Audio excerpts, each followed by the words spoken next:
At 1:15 in the afternoon, a musket ball came down from the rigging of a French ship and went into Nelson's shoulder. He was standing on his own quarterdeck, in full uniform, in the middle of the plan he had written himself. He was 47, and he had already lost an arm and the sight of one eye getting to that deck. To understand why he was standing there, you have to go back to the rule he decided to break.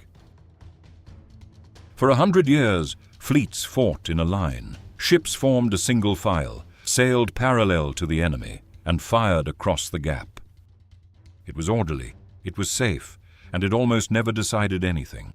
Both lines took damage. Both lines went home. Nelson did not want a fight that ended with both fleets going home. So, he wrote a memorandum. Instead of one line beside the enemy, he would form 2 columns and drive them straight through it. Cut the enemy line into pieces, and the pieces at the far end cannot help the pieces being destroyed. He also knew exactly what it cost. A ship sailing bow first at an enemy line cannot fire. Its guns point sideways at empty water. 6 in the morning, the 21st of October.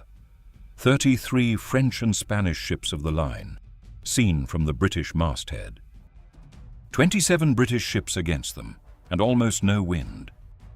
The 2 columns crawled toward the enemy at walking pace for nearly 6 hours, in full view, being aimed at the whole time.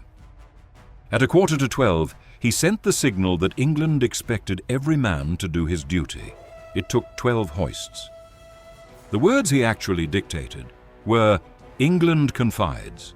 His signal officer asked to change one of them, because expects was in the code book and confides would have to be spelled out, letter by letter, in front of the whole fleet. Noon. The leading British ships came into range, and the enemy opened fire on them. For about 20 minutes, they were shot at and could not answer. That was the price written into the plan. Then the first British ship crossed the line, fired both sides at once into the ships on either hand, and the formation stopped existing.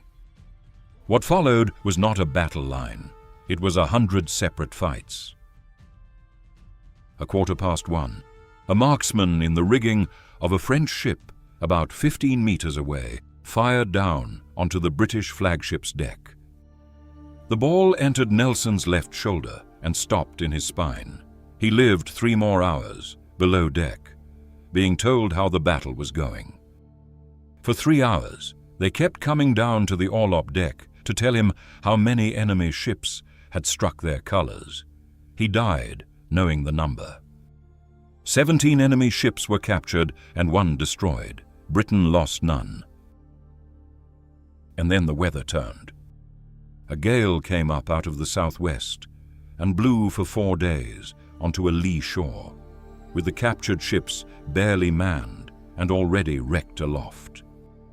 Most of the prizes were lost. The fleet that won the battle spent the next week trying not to be driven onto the rocks it had fought in front of. The battle had taken about 5 hours. Undoing what it won took 4 days of weather. They did not bury him at sea. He came home in a cask of brandy and was buried in St. Paul's in a coffin made from a French mast. The square in the middle of London still carries the name of this water.